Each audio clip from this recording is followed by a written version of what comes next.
Welcome, everybody, back to the Fire Talk podcast and YouTube channel. Today, we're going to be talking, just kind of going over this Giants-Padres series. Probably going to be doing a lot more Q&A.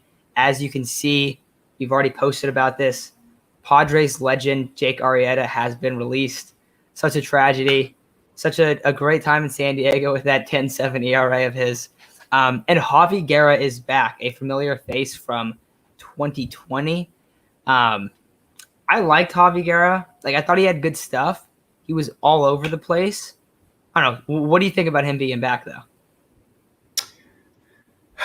I think one, he helps the bullpen. I mean, probably not as much as, someone else could. I mean, Steven Wilson is right there in the minor leagues that he threw 6 strikeouts in a row in his 2 innings, and we have Javi Guerra.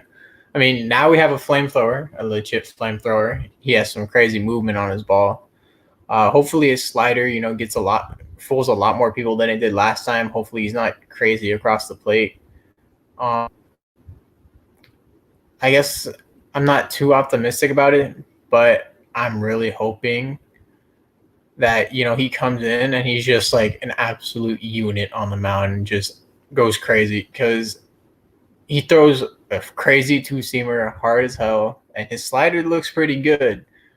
It's a recipe for success, and I want to see him succeed with it. Yeah, I remember when we first saw him, it was the first game he pitched, I don't think he allowed a run, and obviously he had an 8 ERA in his short stint in the MLB, but his first game he came out and was whoa, this dude has a nasty fastball, because it's going I want to say it's is it 98 plus, right? Yeah. Can he reach 100? Yeah, I think he hit 100 at least once. Yeah, it's really high 90s typically though, and it is so much movement on the 2-seamer. So pretty nasty. Also see Daniel just commented, where is Reese Kinnear though? It's a great question. We've been wondering where he's been for a while now. I don't know. That makes more sense to me to call him up. I am excited to see Javi Guerra though. Like you also said, he's the hardest thrower. He's a flamethrower. So brings a little bit different dynamic to the bullpen, because we've been talking about that for a long time. When Pagan is your guy that's going out there throwing the most gas out of the pen, that's an issue. Who's the hard fastball pitcher? We're talking about Javi Guerra, yeah. So he just came up for Jake Arrieta, for anybody that's just jumping in the stream. But yeah, so it's pretty weird though that they're not bringing up a starter. But I don't know. What do you have on this? Why even watch the games anymore? Yeah, Ace, I noticed that you changed your profile picture from Tatis to Justin Herbert. Interesting. Seems like a lot of Padres fans are a little bit frustrated. I don't really have that much to talk about today. I just kind of figured we'd just do a Q&A. But what do you think about this series? Who's pitching today? Did they finally release it? Musgrove. I think we can win today. It's Musgrove. Musgrove always gives us a solid outing. It's in Petco. Yes, we're facing Gossman. Yes, we might get no-hit again, because the Giants love to no-hit us with their best pitcher, and that is Gossman. But I feel like Musgrove will go toe-to-toe to them. They have really similar ERAs. Musgrove's been the best pitcher. We always usually feel pretty confident with him on the mound. Let's look at this lineup real quick. Tati, Cronenworth, Machado, Frazier hitting cleanup, Pham in the 5th spot, Profar, Nola, Grish. Yeah, we're losing. You don't hit Frazier cleanup, and you do not hit Pham in the 5 spot. Why isn't Profar hitting at the top of the lineup? I understand Grish hitting 8th, and I understand Nola hitting 7th. But 4, 5, and 6 isn't living up to the potential that they should be. Do you remember the stat that you told me about the 4, 5, and 6 group for the Padres versus the Giants? How it's 64-16 in home runs, and that was maybe 5 days ago. 64-16. That's exactly why right there. I did see that some people were talking about it on Twitter earlier today. And they said that last series, Frazier played really well against the Giants. So that's why they felt he was hitting cleanup. Still, hit him too. Then why clean up? That doesn't make any sense. I don't get it. I really don't get it. Let's see. Do you guys see the Manny Tatis interview? I have not seen it yet. I was gonna watch it after the game tonight. Have you seen it yet, Chase? No. I saw the pictures of it. I have not watched it yet. Yeah. But I know that they basically said like, yeah, we cleared the air internally. I read some of the quotes, but I haven't watched the full thing yet. But yeah, they basically said, we cleared. I don't think it's a big deal. I really don't. I think like they don't have like bad blood for each other or anything like that. Tatis has already talked about like, hey, Manny's like one of my biggest mentors. He's a guy that I go to for guidance, and he checks me sometimes. So I think that was another example of that. So I'm not too concerned. I figure that's what it's going to be mostly about. But I don't know. You felt the same way about the whole like dugout fight type thing, right? Yeah, Manny needed to check Tatis. I think it was really important that he did check Tatis. You really have to have one of those older guys check your young stars because things can get out of hand otherwise. Okay, so it just got posted. Manny said the media made it a big deal, but it's the other way around. I'm not sure what you mean by that, JDS. And it was like real brothers fight happens. Okay, Manny said, yeah, that makes sense. Manny said real brothers fight happens. Yeah, I mean, they were upset. They've been losing a ton. Like, that's why I'm a little bit confused. Like, why people are like, oh, like, it's like, oh, they're having this like issue like in public. Like, who cares if it's in the dugout? Who cares if it's inside the locker room? I don't really think it's a big deal. I don't think that there's going to be any impact of that.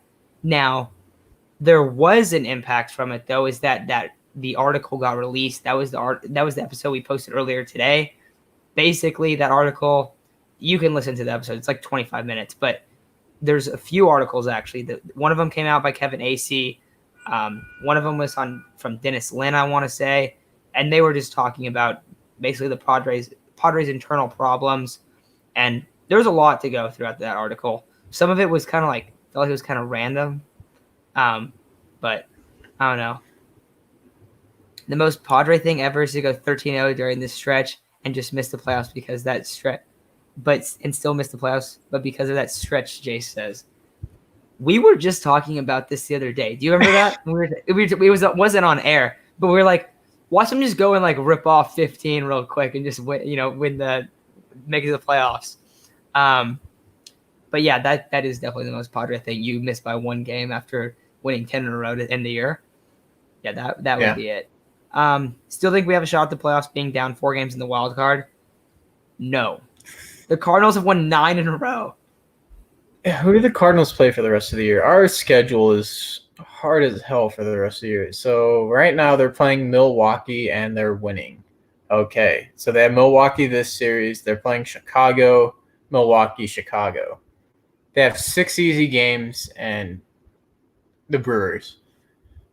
The Brewers games are going to be really hard, but they play each other all the time because they're in the same division. So I feel like it's really not too much of a difficult matchup for them. Yeah, we're at a severe disadvantage. And we still have to look at the Reds. They're still playing the Pirates and the Marlins and almost every other last place team there is. And we face they're ahead of us the as well. Giants and the Dodgers. Yeah. So, yeah, I don't think we're making playoffs. I've been saying this for a couple of weeks, but like I am like now firmly cemented in the fact that we're not making playoffs. I'm okay with that. I'm ready to move on. It's been a rough year. Let's see. Cards up 1-0 against the Brewers. It's Bochy time. I think we're getting Bochy next year. I think that'd be a great move. I really do think that'd be a great move. Now, we've talked about it before. A veteran manager is the best thing. Like, that's the best possible thing, I think, for this team. I see another person, Brisk, up here. I don't care if we make the playoffs. I don't want to see Priller or Tingler next year. We don't want to see Tingler, but both of us would like to see Priller back. And we're going to actually have an episode out about that tomorrow. We talk about, like, the episode is AJ Priller on the hot seat, but we don't really talk about, like, him truly being on the hot seat, if in all honesty. Like, we're mostly talking about what do we think about AJ Preller? Like, the conversation just kind of moves on. So we talk about it. I don't think AJ Preller is the main problem. I think if anything, what he's done is he's brought a lot of talent into the organization.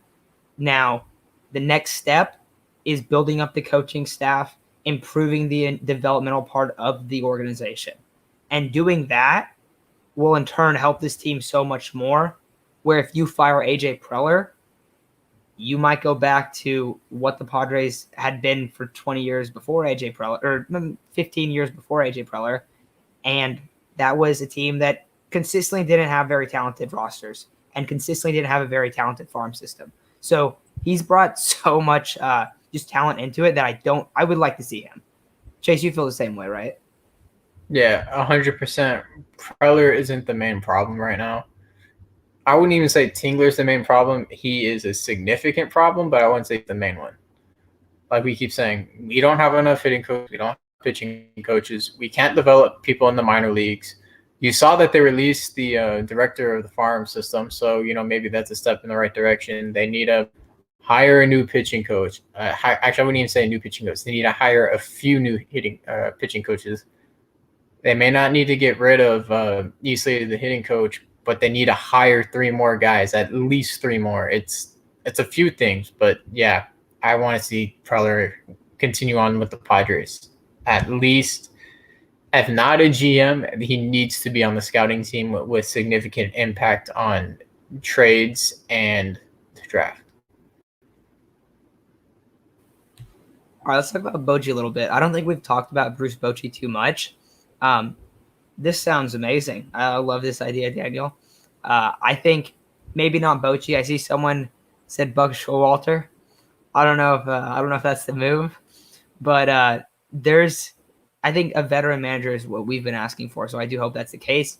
Bochy absolutely would do that. Also, just kind of the Bochy storyline. If he came back and then the Padres were good, that would be pretty legendary. Like that'd be pretty sick. Now we didn't get to watch Bochy as the Padres manager ever, but my dad has. I mean, a lot of people in San Diego that I know have. So he has people in San Diego love Bruce Bochy. So I wonder if he would be interested in doing that. That would be really cool. Also see a couple other things. What do you guys think about the lineup tonight? We talked about it a little bit earlier. Now, I don't mind the beginning part. Fernando at leadoff it's worked, but they always bounce him around. Like it works, and then they stop hitting him leadoff, which I don't really get. But Frazier at 4 and Tommy Pham at 5 is going to be a hard pass for me. I would much rather see. So with this group, I would rather see Tatis, Frazier, Cronenworth, Manny, Nola, Profar, Pham, Grisham, Musgrove. And I mean, you could move the bottom 3 however you really want with Pham, Profar, and Grisham. I don't really care how that goes, but I don't like the 4, 5, 6. And I think that's been the biggest hole in the lineup often. So that's where I'm at on it. That's basically where I am. I just want to see. I'd rather see Profar leading off, and then kind of just moving everyone down one.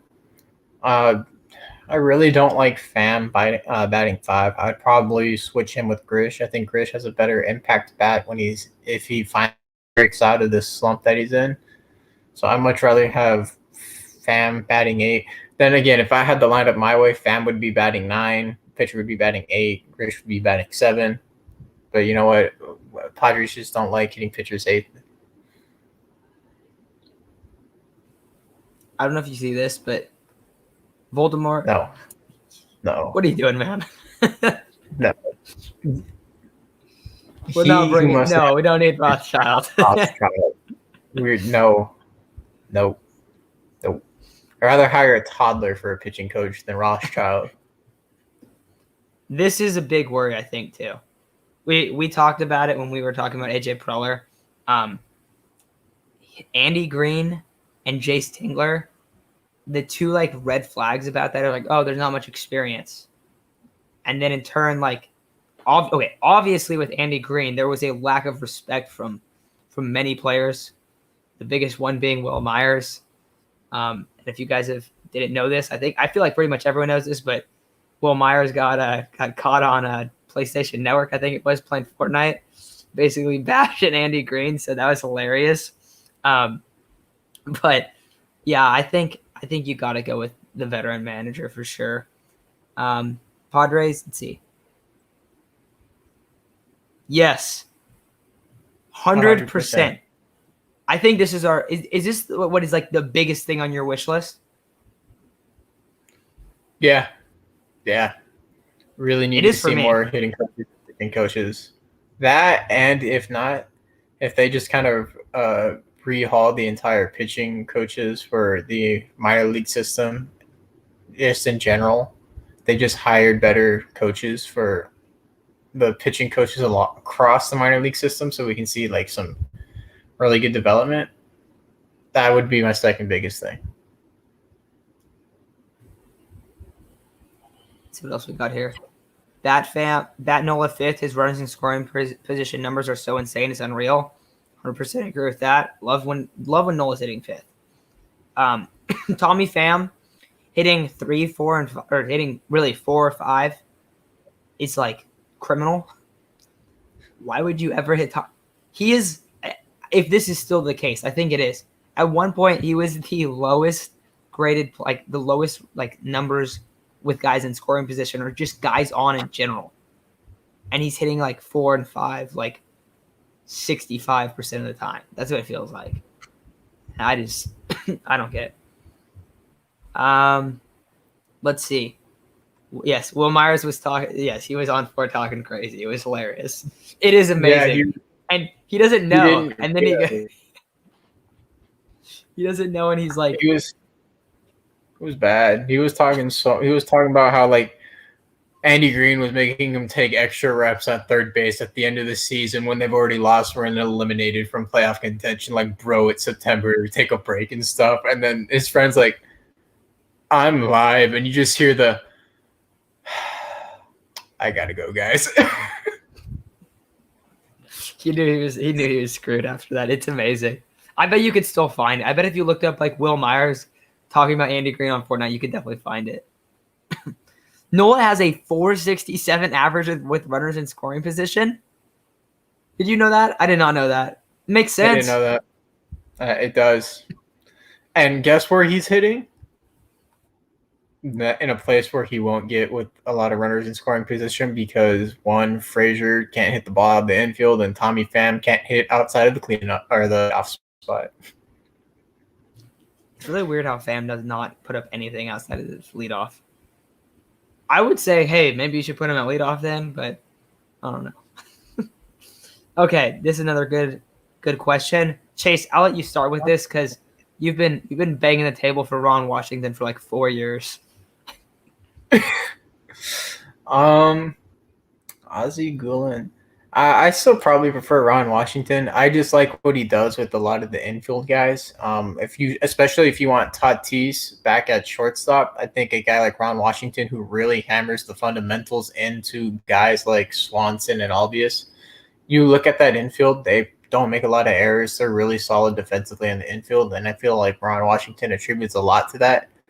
And he's a very hands-on guy who works with the guys a lot. So I like Ron Washington as manager. I think he would probably be my number one choice, especially to keep Tatis. I feel like he would make Tatis a really, really good defensive shortstop. Yeah, I mean, I like either of them. I would probably lean Ron Washington just because I feel like I know more about him than Ozzie. I don't know. It'll be interesting. I also will say this. I don't think Tingler's going to get fired. I want him to get fired, but I do not think that's what's going to happen. And I think a lot of people are going to be really upset about that. Yeah. See, the hard thing is, like, you don't know who's always going to be available for a manager. So it's going to be like, if not, you can't have one of these two guys. Who do you guys want? It's one of those things where Buck Showalter would be a good one. I feel like Trout would probably be a really big proponent to getting him here. But it's one of the things is if the teams are going to let the guys talk to the Padres to be a manager, who's not going to get their contract renewed that would be a good fit. It's kind of hard to say as of right now. You'll probably know more towards maybe October about who are the possible managerial candidates for the Padres. And that's if Tingler gets fired. That's still not like something that's 100% clear. Tingler might not get fired. We know Preller and Tingler are boys. He needs to be gone. But is he really going to be gone? I just don't think he will. I think you're spot on though. I think that's the problem is that they're boys. They've been tied together and this has been their plan for years. But this has at least been Preller's plan is to bring him on as his manager. Like in the time where they're going to contend, he gets to go pick that guy. What do you both think our number one priority is for the offseason? Improving the coaching staff as a whole. I think part of that is firing Tingler. I would say even more importantly, that is bringing in more coaches.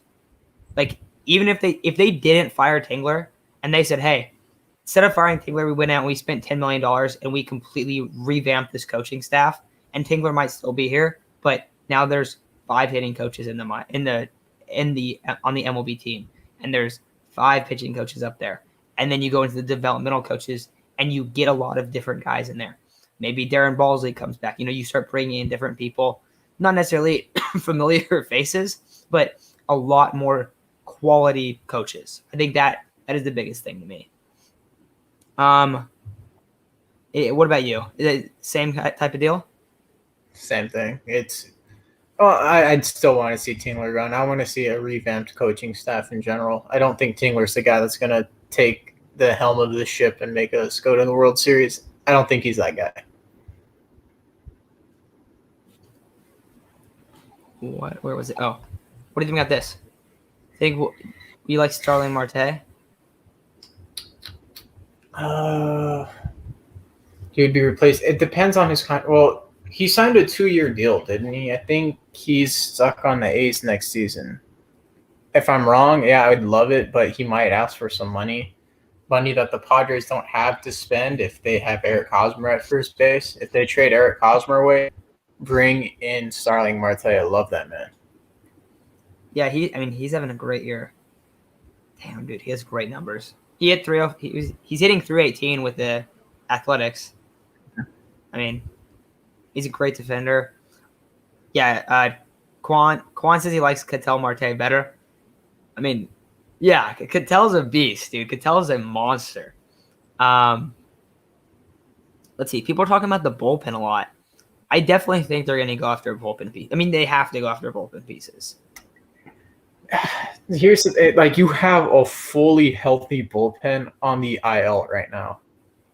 That is one of the problems. Like it creates competition, and competition is always a good thing when like you want to bring out the best in teams, and having that competition in the bullpen might be a good thing, but at the same time, you also might be sacrificing something really special with the bullpen because one guy might not make the spot and he could break out that year like just randomly.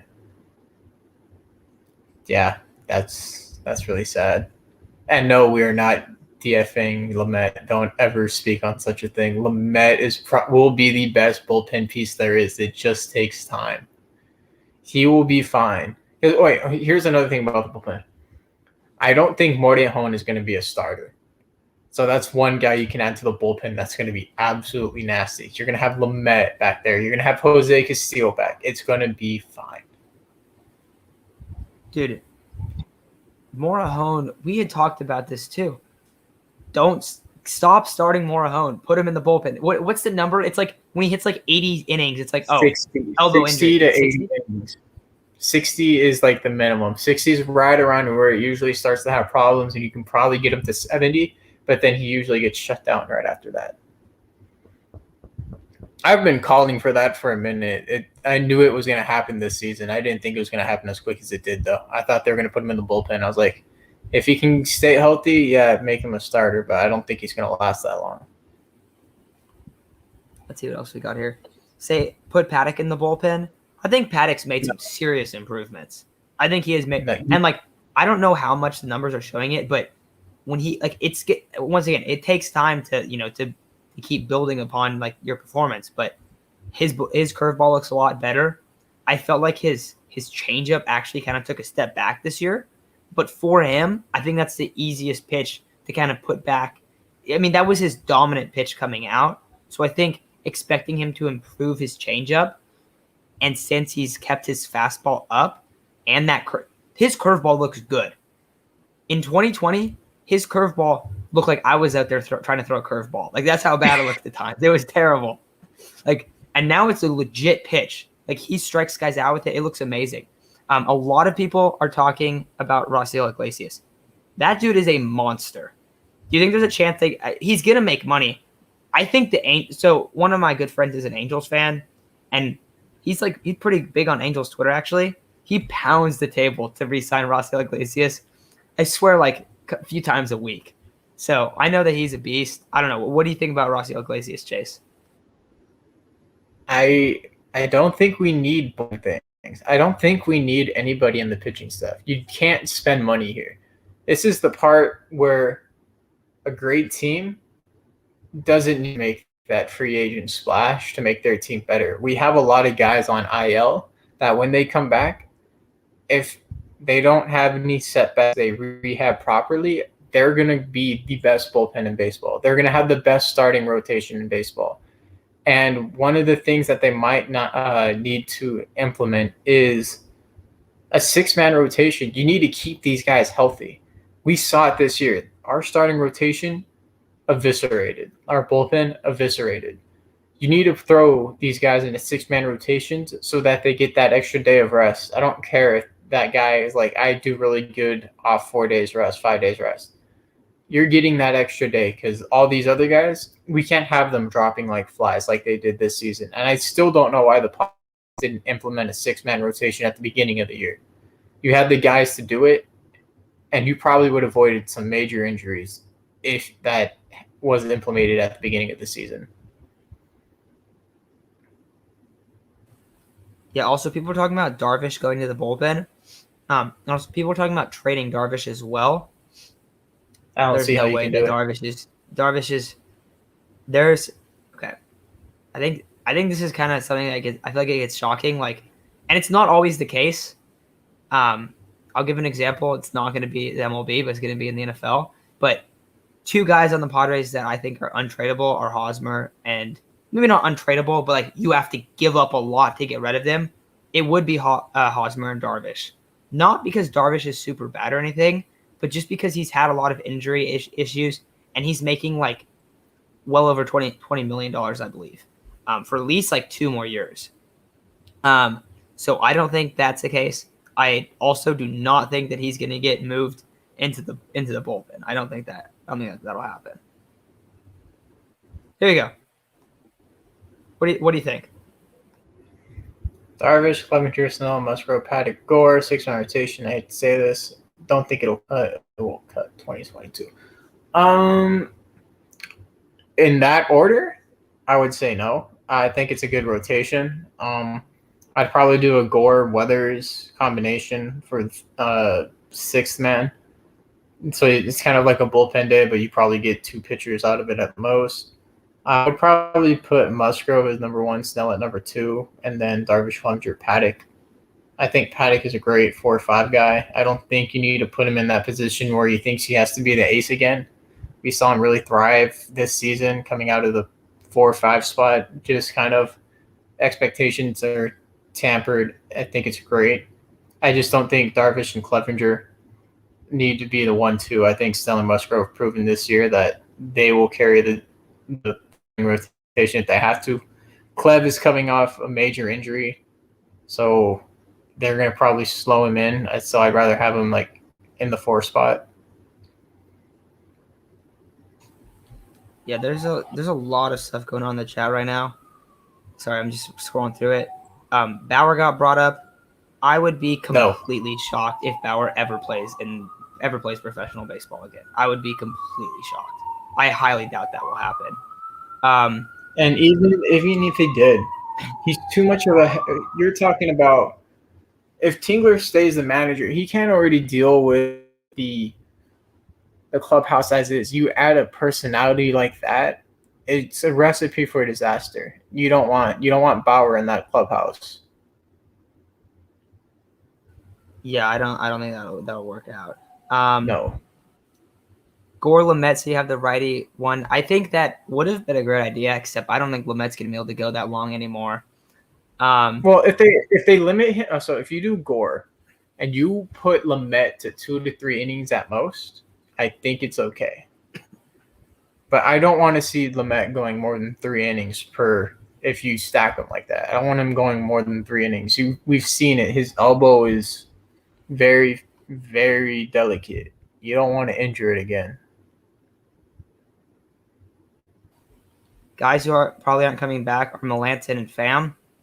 I love 100%. Melanson to be a set-up man, though. That's the thing. I would really like him if he's a 7 or 8 set man. You don't think he will? No. You need to start promoting your relievers from within. That's You fair. can't I mean, keep that's a spending fair money. point. You can't keep spending money like this. It's not feasible. You really have to trust your guys to develop. Steven Wilson honestly would make a great reliever, and we haven't seen him at all. Reese Kinnear is a great reliever, and he's MIA. We really don't know where Reese Kinnear is at all. He's just disappeared off the face of it. He got Thanos snapped out of the Padres system. Apparently, he's gone. Okay, got a couple of these. Lamet looks horrible, even if it's just 1 inning.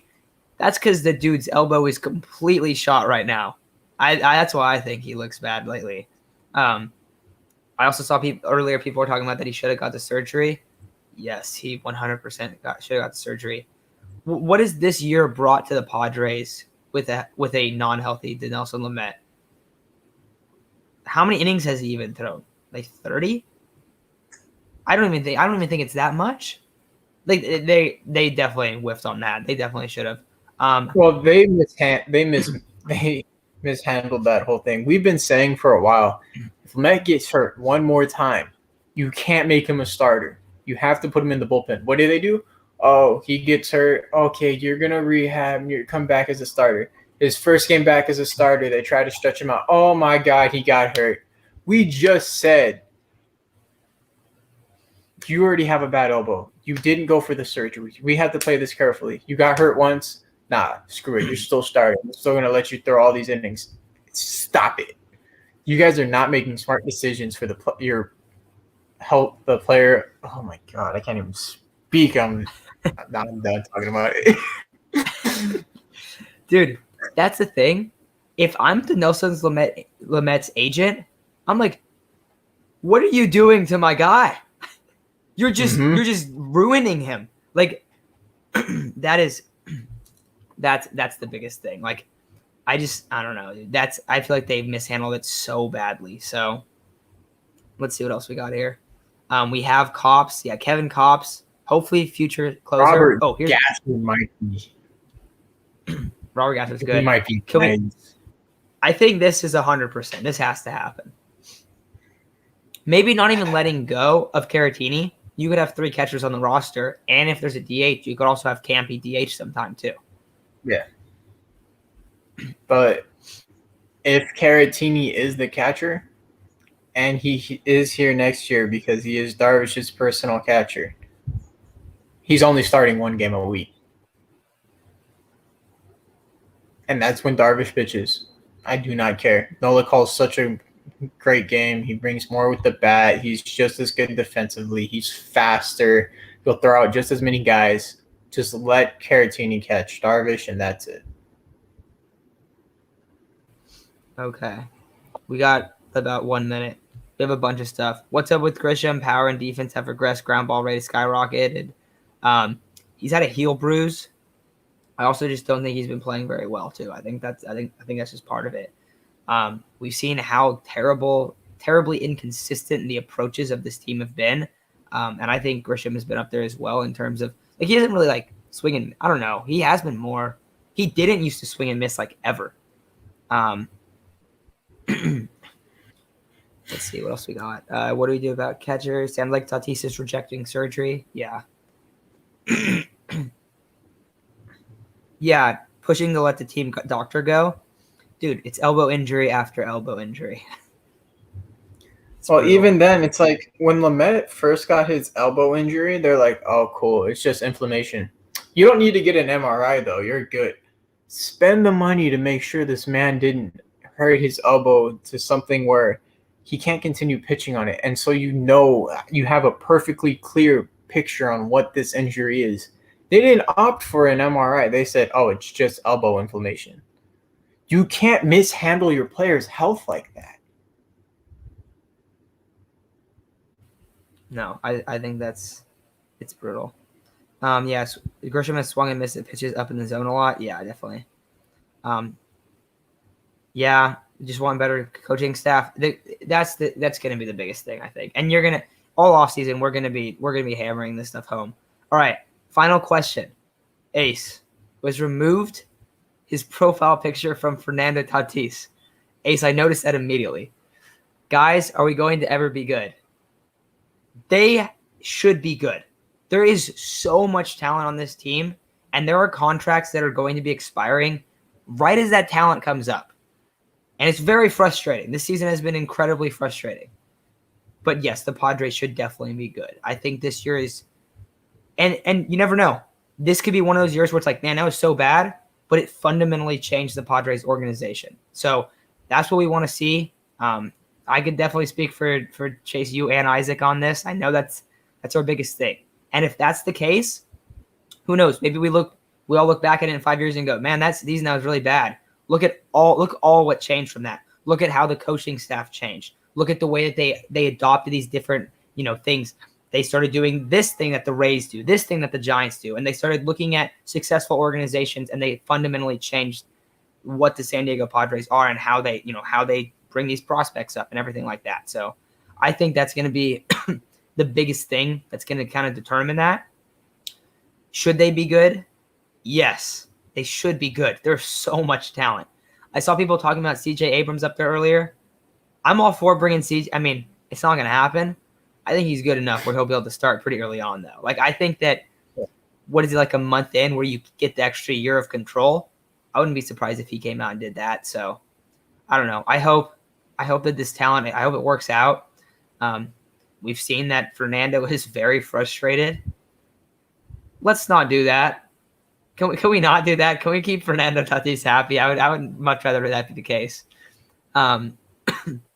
Also, Buster Posey, yeah, I agree. I think he's staying in San Francisco as well. But anything else you want to add before we take off, Chase? Because I know the game started like a couple minutes ago. No, I think that's pretty much it. I saw MLB at bat notification. I thought the Padres already gave up stuff. No, a 2-2 count to La Stella. Let's hope Musgrove has a solid outing. That's all I got. All right. Sweet, guys. We'll talk to you guys very soon. Tomorrow there's going to be an episode out about just AJ Preller. Is he on the hot seat? And then on Thursday, Chase is going to do a massive live stream for the game. So just go and hang out with Chase and talk to Chase. All right, guys. We'll talk to you very soon.